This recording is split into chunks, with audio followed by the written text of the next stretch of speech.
¿No está? A ver, vamos a ver. Vamos a ver qué pasa. Mm, que hablaba sobre tumores del sistema nervioso central.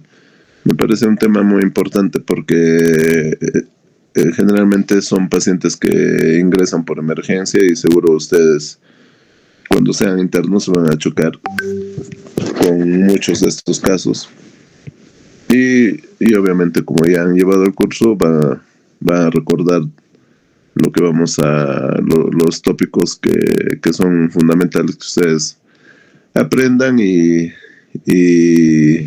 entiendan para que en su momento puedan abordar correctamente a un paciente con estas características. Para empezar, los tumores más frecuentes del sistema nervioso central son tumores secundarios. ¿Qué quiere decir tumores secundarios? Metástasis cerebrales, o sea, que son tumores que se forman en el cerebro, pero cuyo primario ha nacido en otro órgano. Por ejemplo, me explico, una paciente con cáncer de mama que puede estar en controles o puede estar en tratamiento y de pronto empieza a tener cefaleas, náuseas, vómitos, y ingresa por emergencia, se le hace una tomografía, una resonancia y se evidencia pues que tiene lesiones nodulares, hiperdensas en encéfalo con amplio edema vasogénico.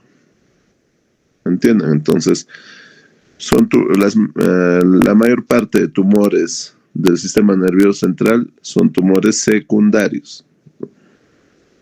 Es decir, son metástasis, ¿no? Son metástasis.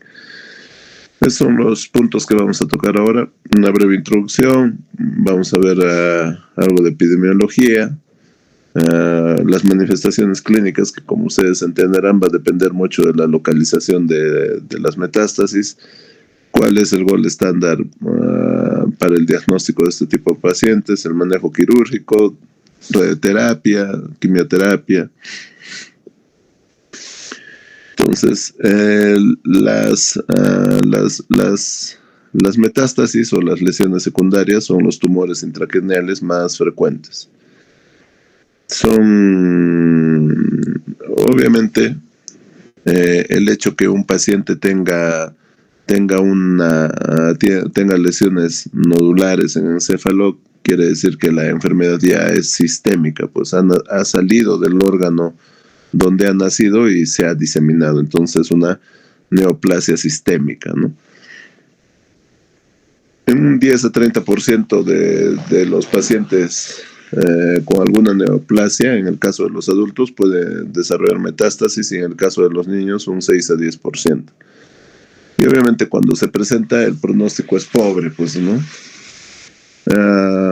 Sin embargo, en los últimos años ustedes deben de saber que contamos con terapias innovadoras, con terapias que han podido alargar la sobrevida de estos pacientes.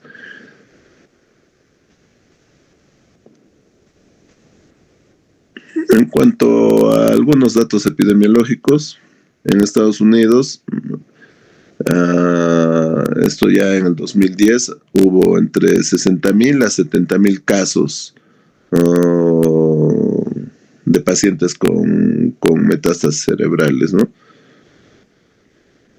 Y incluso este número ascendía más cuando eran sometidos a autopsias, casi se elevaba o se duplicaba el número basal, ¿no?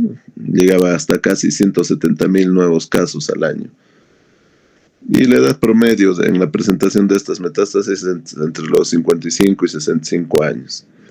Y en vista que aparecen nuevas drogas, nuevas terapias, hay un incremento de la incidencia, pues porque se demora la aparición de estas lesiones, pero en algún momento se va a presentar.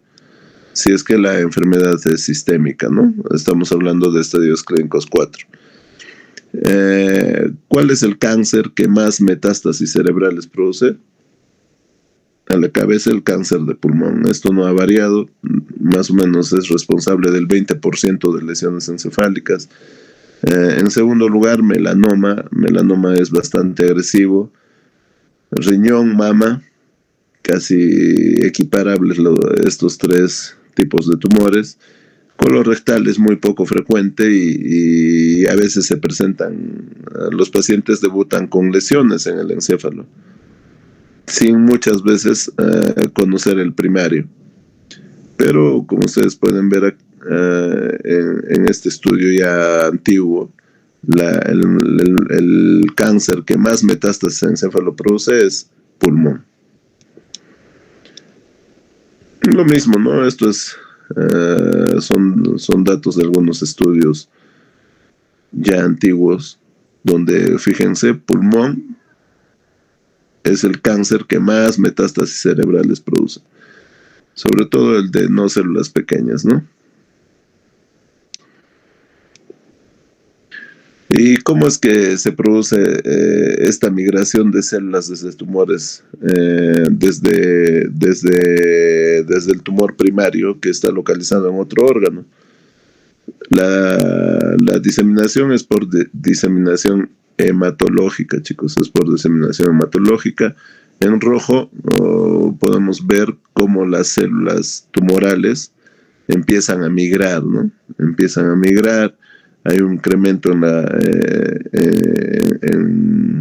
el tejido extracelular, hay una invasión estromal, hay una intravasación, es decir, que las células tumorales llegan al torrente circulatorio y a través del torrente circulatorio va a haber una extravasación y finalmente se va a anidar en el órgano a distancia, en este caso el encéfalo, ¿no? Cualquier parte del encéfalo, y va a producir la proliferación celular. Entonces la diseminación es enteramente hematógena, chicos, es hematógena la diseminación. ¿Y cómo está distribuido en el encéfalo estas metástasis? Fundamentalmente en el lugar donde más posibilidades de desarrollar metástasis son los hemisferios cerebrales, ¿no?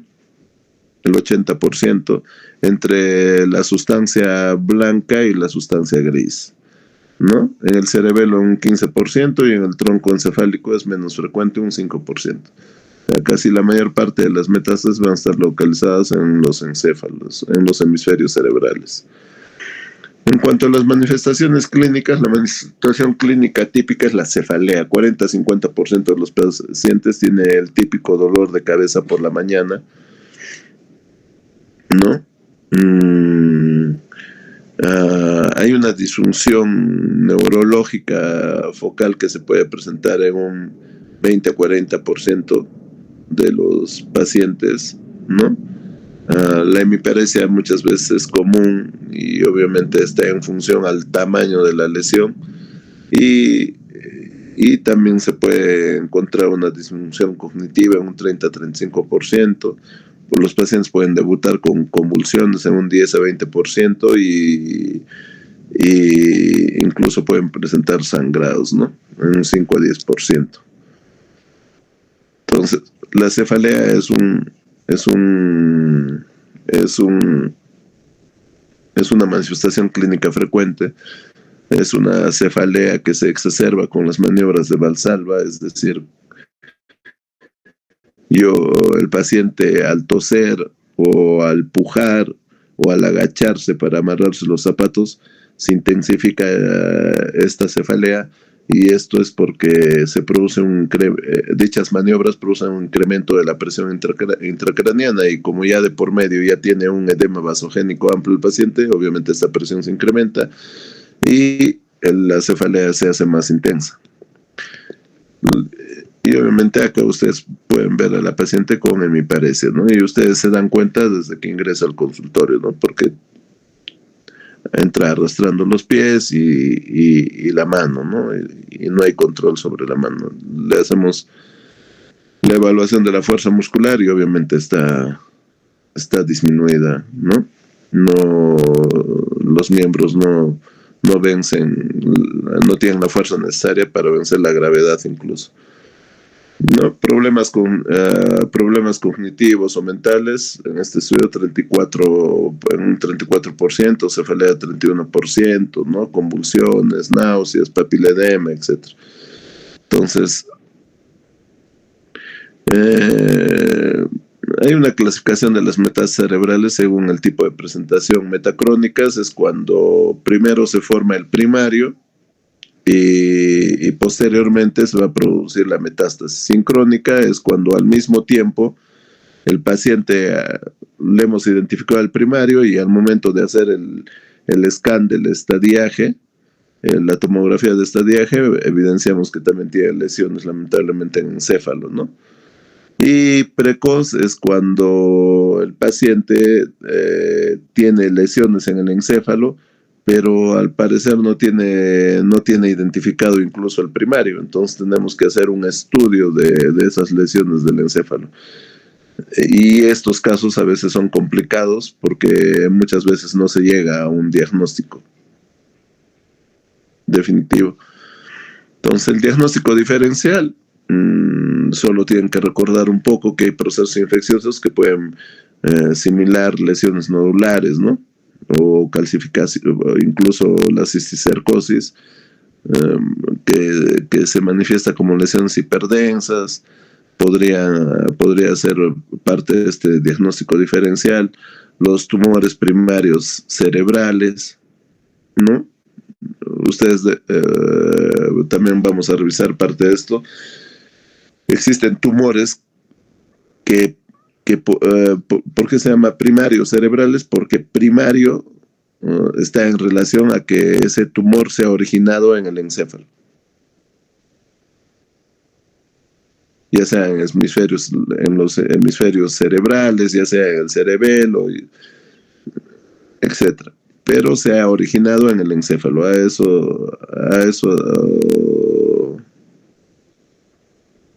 está relacionado con ese término primario, tumores primarios cerebrales, o sea, son tumores propios del encéfalo, que es muy distinto a lo que estamos hablando, que son tumores secundarios, cuyo primario está en otro órgano distinto al encéfalo. Entonces, con los accidentes cerebrovasculares, ya sean estos isquémicos hemorrágicos, porque también pueden producir signos de focalización, ¿no?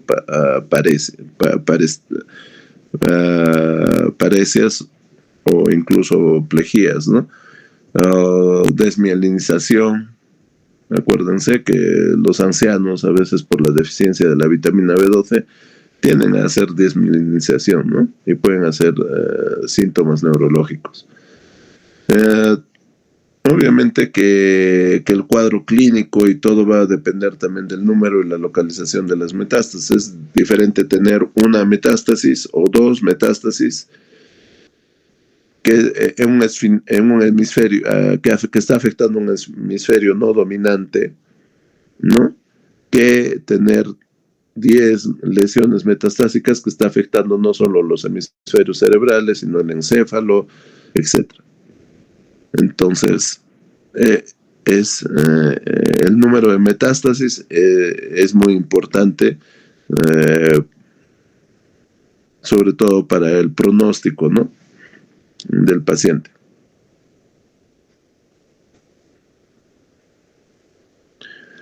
Generalmente nuestro problema es con los tumores primarios no conocidos, porque a veces el paciente solo debuta con una lesión en el encéfalo y tenemos dudas si es un tumor primario o es un tumor o es un tumor secundario. Entonces muchas veces ese paciente tiene que terminar en una exéresis de la lesión y a veces ahí recién identificamos que de repente el tumor ha nacido a nivel de la mama, hay un nódulo pequeño en el pulmón, etcétera. La resonancia magnética sigue siendo el gold estándar para para identificar este tipo de lesiones. Es mucho más sensible que la tomografía, va a identificar un mayor número de lesiones encefálicas, va obviamente determinar el nivel de distribución y el tamaño, ¿no? Entonces, si no conocemos el primario, y tenemos una duda diagnóstica, es mejor hacer una biopsia, porque obviamente la biopsia nos va a permitir identificar el tejido, si esa lesión es secundaria, o sea, el primario está en otro órgano diferente al encéfalo, o es una lesión primaria, o sea, es un tumor que está naciendo en el encéfalo. No, fíjense, son unas imágenes de resonancia, ¿no? Es una resonancia, es un paciente con una metástasis por un melanoma maligno, fíjense, esta es una resonancia sin contraste, y esta es, después de administrado el contraste, la evidencia es clara, ¿no? El realce del contraste que se produce en este nódulo, ¿no? El problema es cuando hay lesiones múltiples, ¿no? ¿Por qué? Porque el paciente muchas veces viene postrado, no se puede comunicar, entonces tenemos que apelar a la información, a ampliar la anamnesis con la familia, ¿no? Generalmente la mayor parte de las metástasis se localizan entre la sustancia gris y la sustancia blanca, porque en esa parte el tejido es más laxo, ¿no? Es más laxo. Generalmente las lesiones tienen márgenes circunscritos. Fíjense, acá hay una lesión metastásica y alrededor de esa lesión hay un edema vasogénico perilesional bien marcado, ¿no? Incluso compromete una mayor área en relación al tamaño de la metástasis, y generalmente ese edema vasogénico es en T1 se va a ver así, ¿no? Hipointenso. En cambio, en T2 se ve hiperintenso, como ustedes pueden ver acá, ¿no? Y fíjense las lesiones, como se pueden claramente detectar en resonancia magnética. Entonces, generalmente la presencia de edema vasogénico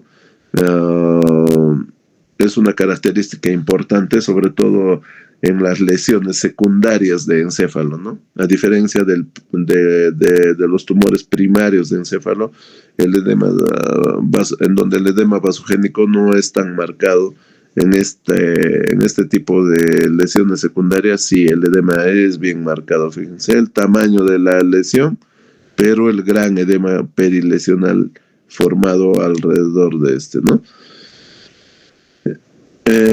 La biopsia, sobre todo si yo no tengo claro el primario o no he identificado el primario, el paciente tiene que ser sometido a una biopsia. Si el paciente tiene una lesión única, lo más probable es que sea un meningioma o que sea una metástasis por cáncer de mama, ¿no? Generalmente el cáncer de mama y el meningioma muchas veces van de la mano.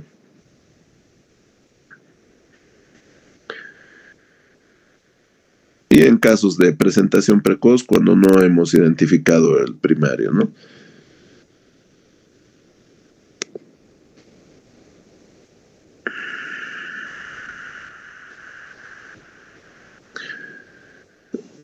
En el caso de los pacientes que debutan con metástasis cerebral sin que determinemos el primario, el examen físico y una buena historia clínica es mandatorio.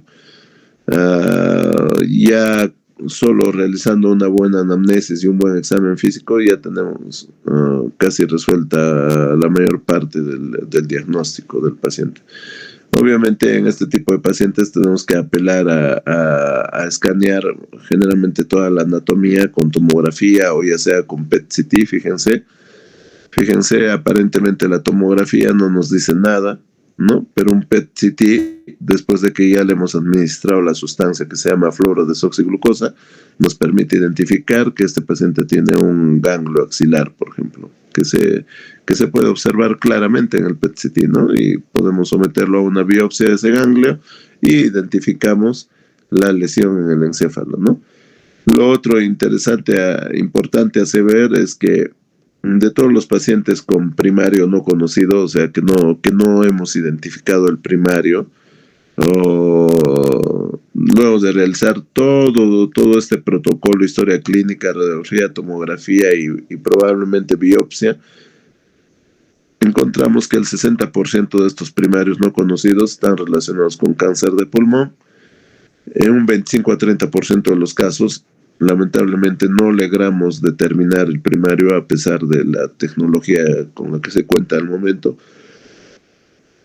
Y en un bajo porcentaje puede estar en relación a cáncer de mama, melanoma o cáncer de colon.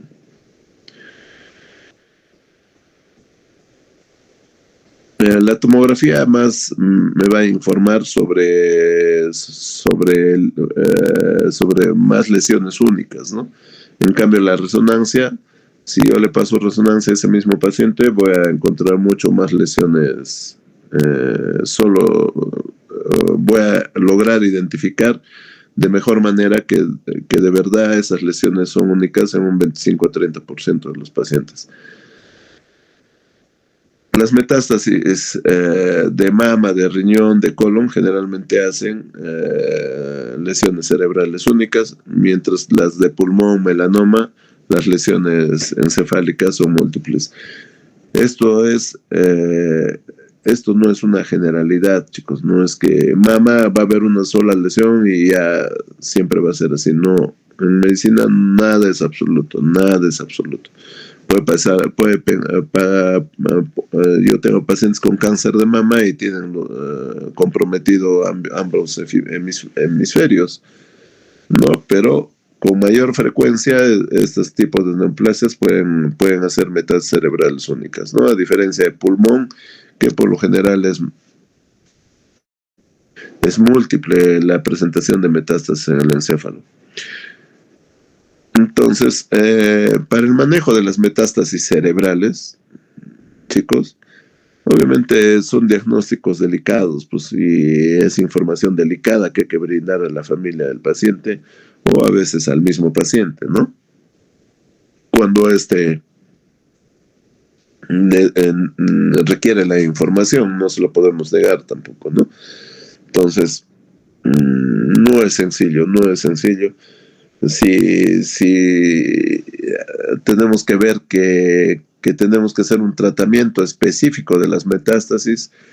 Por otra parte, hay que ver que en manejar y prevenir el riesgo de complicaciones que se puedan derivar de estas metástasis y hacer un tratamiento apropiado de la enfermedad oncológica de fondo. Si nosotros no damos un tratamiento sistémico para la enfermedad de fondo, entonces es muy poco difícil controlar las metástasis en el encéfalo, muy a pesar que el paciente, por ejemplo, reciba radioterapia o reciba otras técnicas más avanzadas de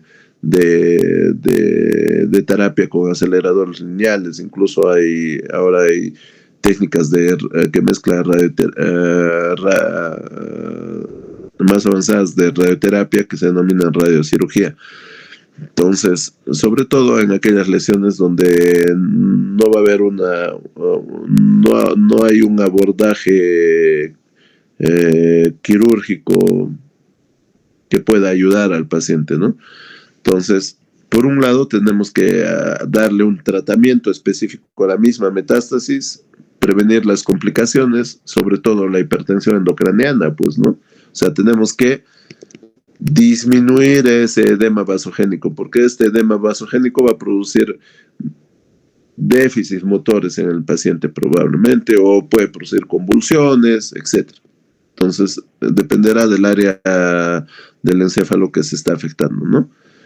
Entonces, y finalmente hay que hacer tratar de controlar la enfermedad de fondo. Si es un cáncer de mama, darle un tratamiento para el cáncer de mama, un tratamiento sistémico. Si es un cáncer de pulmón, darle un tratamiento sistémico para cáncer de pulmón. Solo así podremos controlar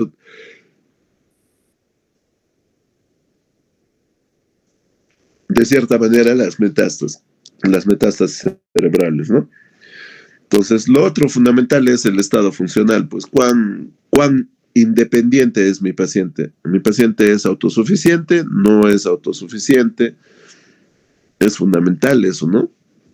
O sea, si mi paciente no es autosuficiente, no se vale por sí mismo, ni siquiera para cambiarse la ropa, ni mucho menos para comer. Entonces, ese tipo de pacientes, obviamente, podemos manejar parte de las complicaciones, es decir, disminuir el edema vasogénico, pero de repente ya está postrado un mes en cama, entonces no vamos a ayudarlo mucho a ese tipo de pacientes, ¿no? De repente, a modo paliativo, solamente radioterapia holocranial y punto, ¿no? ¿Por qué? Porque el riesgo de que el beneficio de un tratamiento es el riesgo-beneficio más es el riesgo del tratamiento que el beneficio que éste le va a aportar. Porque muchas de las terapias neoplásicas, ustedes saben que son, que producen una inmunosupresión transitoria, porque disminuye las defensas, ¿no es cierto? Disminuyen los leucocitos, disminuyen los neutrófilos, la hemoglobina, las plaquetas. Hay una pancitopenia transitoria producto de los tratamientos, incluso de los tratamientos más modernos de la terapia biológica. Hay terapia biológica que produce también neutropenias bien marcadas, entonces hace que ese paciente sea proclive y más susceptible de adquirir infecciones, por ejemplo, y si está postrado, no se mueve, entonces eso se potencia aún más.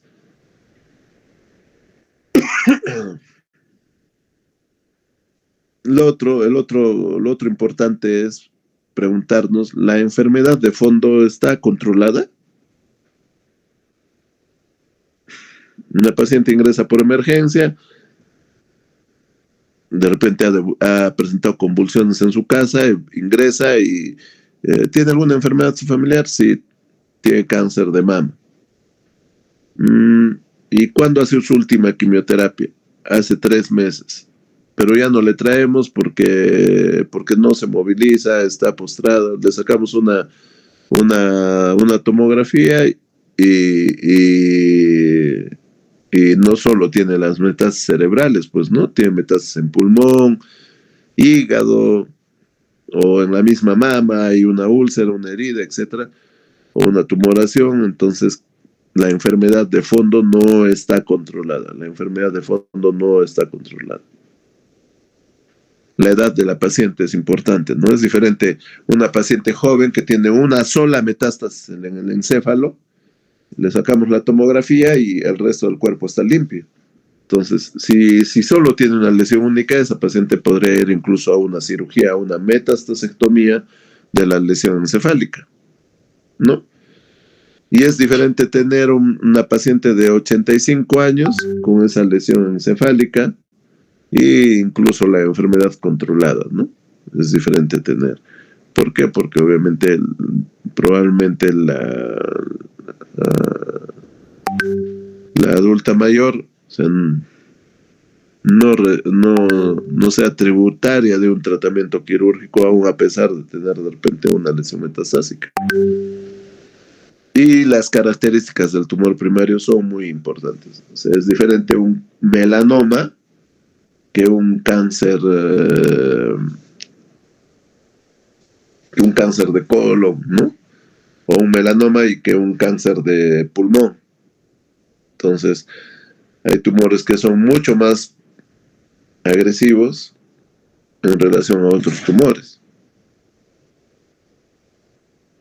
Entonces, las características del tumor primario son importantes, incluso para dar el tratamiento al paciente.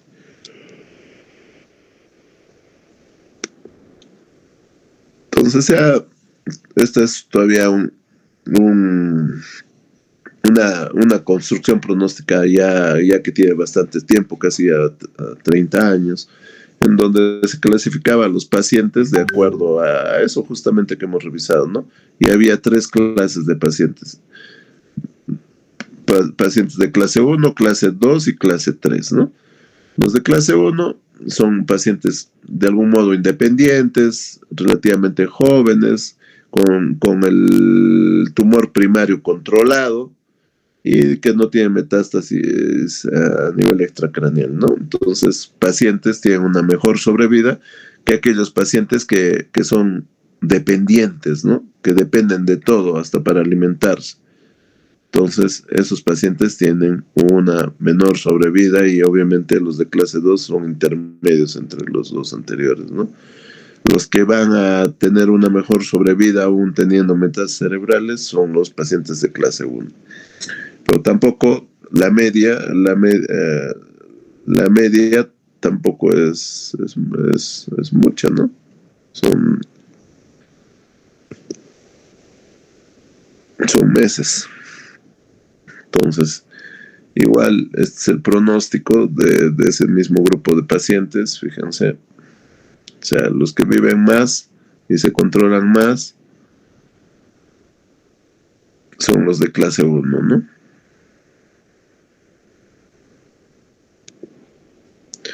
Entonces, ¿cómo es el manejo de las metástasis cerebrales? Esto no ha cambiado, chicos. Ya venimos años trabajando con esta misma revisión. Y si ustedes verifican el Lab2D, no ha cambiado nada.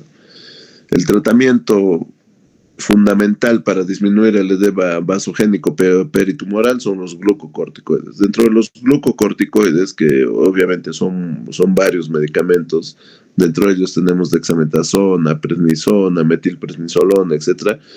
El medicamento que más rápida acción tiene es la dexametasona, chicos. Es la dexametasona. La recomendación es alta y lo que usualmente recomienda es una dosis inicial de 10 miligramos, luego 4 miligramos cada 6 horas u 8 miligramos cada 12 horas, ¿no? Si el paciente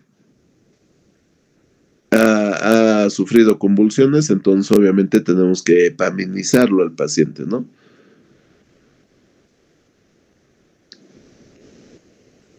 Y brindarle un medicamento antiepiléptico como agente único. Como generalmente lo que se administra es levetiracetam. Entonces, sobre todo en los pacientes que han convulsionado, ¿no? Muchas veces inicialmente los epaminizamos, ¿no? Le damos una dosis de 4 ampollas de epamina en 150 a 200 cc, le pasamos en bolo y luego fentoína cada 8 horas, que eso es la epamina, endovenoso por 2 días y luego a vía oral. Antes les dábamos fentoína, pero se ha visto que levetiracetam es mucho más efectivo, incluso para prevenir convulsiones, ¿no? Pero si son pacientes que no tienen antecedentes de convulsiones y que no han sido sometidos a un procedimiento neuroquirúrgico, no se recomienda usar antiepilépticos profilácticos. Muchos colegas, los pacientes vienen con emergencia, ven que en la tomografía hay una lesión en el encéfalo y ya les inician, los epaminizan o los inician levetiracetam, pero esto no es recomendable a no ser que el paciente haya pasado por un proceso quirúrgico, ¿no? No, antiepilépticos profilácticos en el periodo perioperatorio tiene un grado de recomendación moderada, sí, pero no es fuerte como los anteriores, ¿no? Y lo otro es la cabecera del paciente. La cabecera del paciente debería estar a 30 grados porque de esa manera se mejora el retorno del flujo venoso hacia el encéfalo. Si la cirugía está indicada cuando hay un efecto de masa, pues, ¿no? Que necesitamos que se resuelva. Podría ayudar los corticoides, pero también la cirugía nos va a permitir confirmar histológicamente esa lesión, ¿no? Y obviamente la cirugía tiene complicaciones, pues tiene complicaciones que no son pocas tampoco. Entonces, esto es uno de los estudios, de los primeros estudios en donde se demuestra que la cirugía es mejor que no darle nada, ¿no? los pacientes operados del metástasis viven más. No, igual, ¿no? Pacientes operados, sobre todo los que tienen indicación quirúrgica, si se operan, viven más que en relación a los que reciben radioterapia, ¿no? Del mismo modo acá. Igual esta es una revisión sistemática donde hablan más de lo mismo. Y la radioterapia, esto tampoco ha cambiado. Lo que han cambiado son las modalidades de radioterapia, chicos. Pero la radioterapia sigue siendo nuestro estándar de manejo, sobre todo en pacientes con metástasis múltiple. Si hay un paciente que tiene metástasis múltiple, tengo que darle una radioterapia holocraneal. Ahora lo que se estila es, hay modalidades de radioterapia en 3D, radioterapia IMRT, incluso hay una radioterapia BMAP, e incluso la radiocirugía, que utiliza otro tipo de equipos de radioterapia que se llaman Gamma Knife, donde la radiación es más focalizada hacia el punto de la lesión. Y esos pacientes tienen una mayor sobrevida incluso. En el caso de pacientes con metástasis, con metástasis cerebral múltiple, el estándar es una radioterapia holocraneal. La supervivencia es 3 a 6 meses, chicos, de esos pacientes. Fíjense, este es un paciente antes de la radioterapia por melanoma y es un paciente después de la radioterapia por melanoma. No ha desaparecido las lesiones. Pero sería bueno que esa desaparición de las lesiones sea sostenida en el tiempo. No se sostiene en el tiempo. Va a llegar un momento en que van a volver las lesiones a nivel del encéfalo, ¿no? Como les decía, hay modalidades de radioterapia. La radioterapia holocraneal, como su nombre le dice, holo es todo, a todo el cerebro es irradiado, ¿no? Generalmente 10 sesiones, más o menos 30 grays o 3000 centigrays. Esta es otra modalidad que es la radiocirugía, sobre todo en lesiones que no se pueden abordar por métodos quirúrgicos, entonces se usa radiocirugía, ¿no? Son dosis altas de radiación en fracciones cortas, en pequeñas fracciones que se da al paciente, ¿no? Dentro de ellos tenemos el Gamma Knife, el CyberKnife. Son tratamientos muy costosos, chicos. Una sesión de estas puede estar tranquilamente en $30,000. Entonces, más de lo mismo. La radioterapia ha demostrado un beneficio en el control local, ¿no? Controla la lesión, pero generalmente la sobrevida a largo plazo es muy pequeña, chicos. Es 4 meses más y esto no es estadísticamente significativo, ¿no? O sea, no podríamos decir. Y esta tabla resume mucho de lo que pasa con los pacientes, ¿no? Radioterapia holocraneal, 7.1 meses de sobrevida de los pacientes que solo reciben radioterapia holocraneal. Radiocirugía, 14 meses de sobrevida. Si mezclamos radioterapia holocraneal con radiocirugía, 15 meses de sobrevida. Si mezclamos radioterapia holocraneal con cirugía, 14.8 meses. Y si hacemos una combinación de cirugía, radioterapia holocraneal y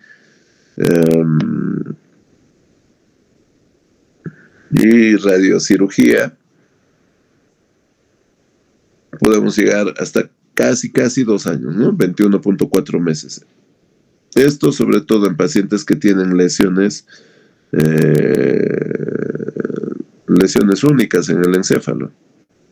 O sea, operarles, darles radioterapia y después radiocirugía los puede beneficiar. El presupuesto de eso, valga Dios, a cuánto asciende, ¿no? porque la radiocirugía ningún sistema de salud todavía sobre todo en la seguridad social sí se puede dar radiocirugía a través de una junta médica, pero obviamente toma su tiempo realizar ese pedido, ¿no? Entonces, esos son los resultados. Parece que combinando varias técnicas nos puede dar, pueden tener los pacientes un mayor beneficio, ¿no? Pero no es tan marcado, pues, chicos, en cuestión de meses. Son meses, estamos hablando de meses, ¿no? Y la radioterapia no está ajena, pues no está exenta de efectos adversos, por supuesto que sí.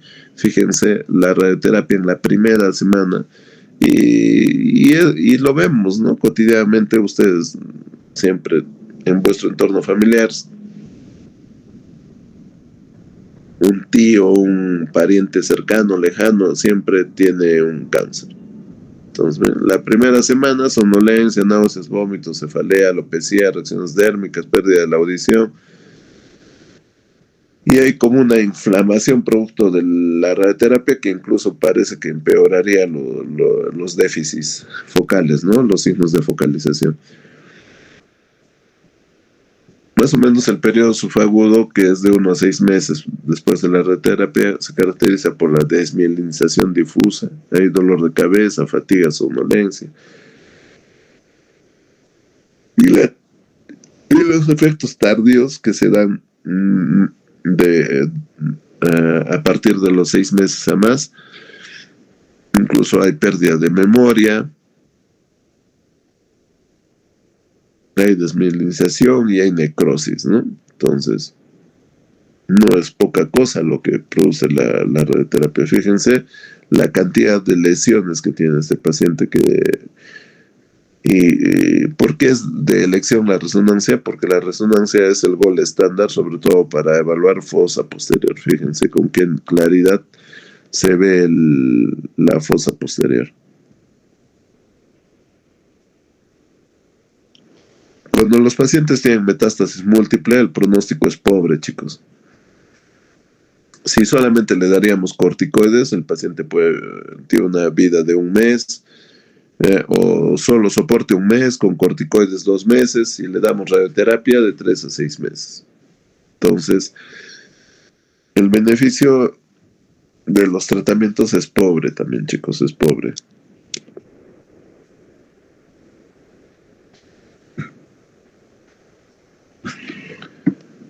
¿Están ahí, chicos? Voy a seguir. ¿Se está escuchando?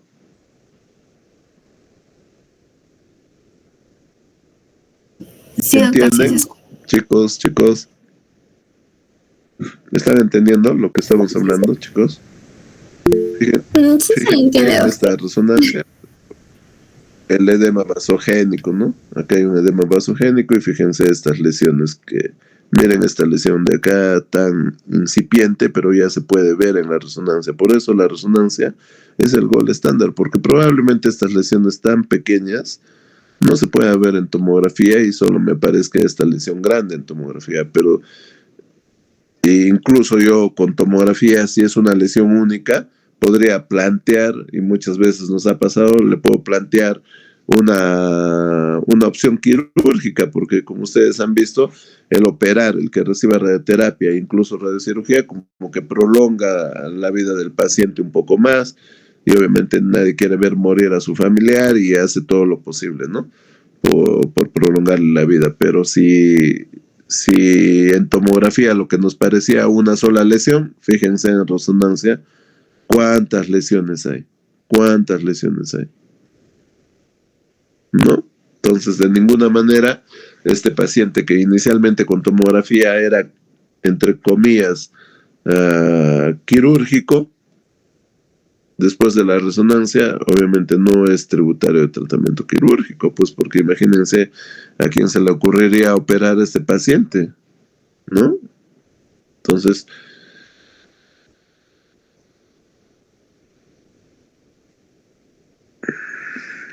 el objetivo es mejorar el déficit neurológico, evitar un mayor deterioro, y generalmente hay una tasa de respuesta del 40 a 60%, ¿no? 40-60%. Entonces, los pacientes tienen un mejor pronóstico cuando estas lesiones son únicas, que incluso pueden ser abordables quirúrgicamente.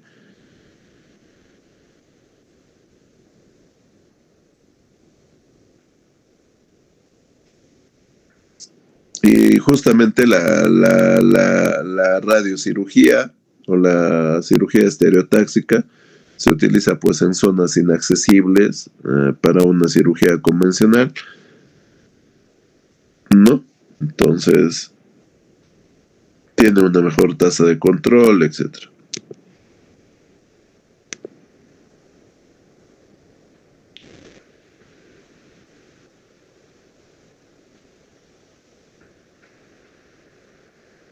Si es un paciente que tiene una enfermedad metastásica localizada, es única, entonces la resección quirúrgica o la radiocirugía, si es que este no es abordable quirúrgicamente, están indicados, ¿no? Tiene un pronóstico un poco más favorable, ¿no? Si en relación a aquellos pacientes que no son candidatos para la resección quirúrgica, ¿no? O tienen múltiples lesiones, entonces vamos a decidir una radioterapia holocraneal.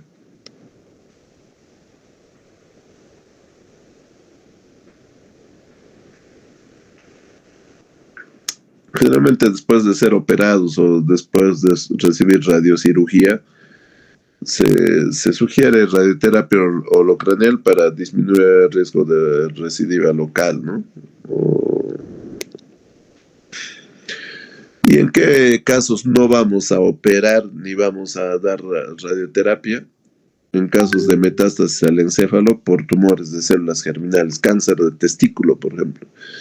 Yo, cuando volví de Lima en el 2016, volví al hospital y había un paciente en medicina interna que ya prácticamente estaba en manejo paliativo y hace una interconsulta porque había salido un marcador elevado que era alfa-fetoproteína. Entonces acudo a la interconsulta, lo examino al paciente porque lo estaban tratando como una tuberculosis. Incluso estaba aislado el paciente, me recuerdo claramente, y cuando lo examino y le examino los genitales, tenía un tumor de testículo, ¿no? Del tamaño de la cabeza del interno y del residente, que porque me imagino que porque han pensado que tenía una tuberculosis resistente, nadie lo examinó. Y era un cáncer de testículo que tenía una met cerebral. El joven había convulsionado varias veces. Entonces, inmediatamente le iniciamos, se le sometió a una cirugía del testículo, casi de emergencia, y le iniciamos un tratamiento de quimioterapia y el paciente hasta hoy día está vivo, chicos. Hasta hoy día está vivo. Y eso con metástasis cerebral, les hablo. Entonces, uno de los tumores que más posibilidades de cura tiene, incluso siendo metastásicos, son los tumores de células germinales, ¿no? Que ustedes ya saben que hay dos tipos de tumores, los seminomatosos y los no seminomatosos. Los seminomatosos generalmente no elevan el marcador tumoral, a diferencia de los no seminomatosos, que sí elevan alfa-fetoproteína, beta-HCG, DHL, etc. También hay linfomas primarios del sistema nervioso central, que sí son bien agresivos. Y lo que está indicado en el caso de los linfomas es la quimioterapia, porque son tumores bien quimiosensibles. Y el coriocarcinoma, ¿no? El coriocarcinoma, que es una neoplasia trofoblástica gestacional, ¿no? Es un tumor que se genera en el útero, en la placenta sobre todo, del tejido placentario, y este puede dar metástasis a nivel de pulmones, a nivel de encéfalo.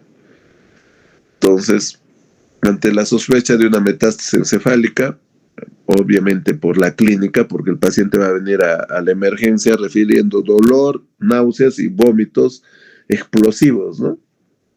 Esos vómitos explosivos que no están relacionados con los alimentos, ¿no? El gol estándar, chicos, el gol estándar es resonancia, el gol estándar es resonancia. Y obviamente la sospecha de metástasis encefálica es alta cuando el paciente les refiere que tengo antecedente de un cáncer, ¿no? Hace 2 años he tenido cáncer de mama, pero yo creo que ya me he curado, ¿no? Le hacen la tomografía y ahí tiene lesiones en el encéfalo. Entonces,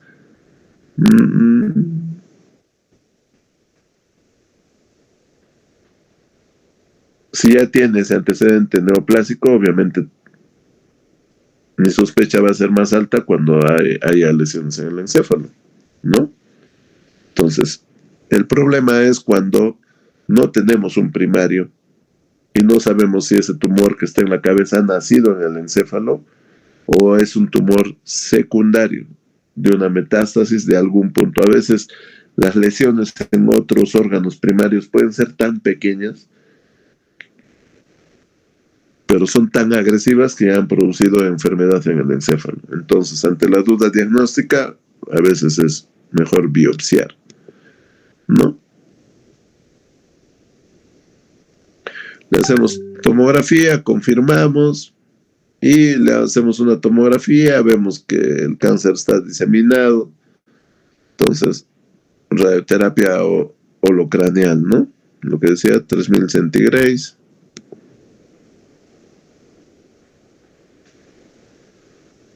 Si la enfermedad está controlada y todo está limitado al encéfalo, entonces podemos hacerle, si le hemos hecho inicialmente una tomografía, le podemos hacer una resonancia.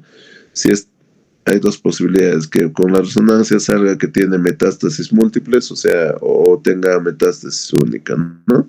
Si es única, la primera opción es que abordarlo quirúrgicamente, ¿no? Se opera al paciente y después de la cirugía recibirá radioterapia. ¿Por qué? Porque se ha demostrado que disminuye el riesgo de que salgan nuevas metástasis. Disminuye el riesgo, pero eso no significa que el riesgo lo vaya a disminuir a cero, lo vaya a desaparecer y ya esté curado. No pasa eso, chicos, no pasa. Va a volver en algún momento. Y cuando esta metástasis única no es abordable quirúrgicamente, de repente está en el tronco encefálico, imagínense, ¿quién va a operar el tronco? Nadie. Entonces, si no es accesible quirúrgicamente, ese paciente tiene que ir a radiocirugía, que es otra posibilidad. Después de la radiocirugía, igual va a recibir su radioterapia encefálica, ¿no?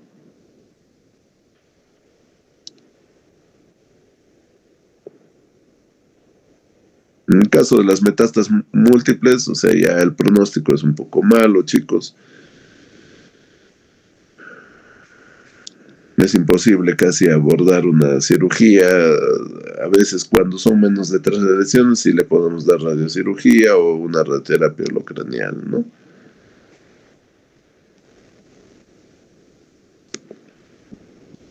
Y este es un resumen de todo lo que hemos hablado. Nos damos 10 minutos, chicos, para abordar tumores primarios del sistema nervioso central. ¿Está bien, chicos? Está bien.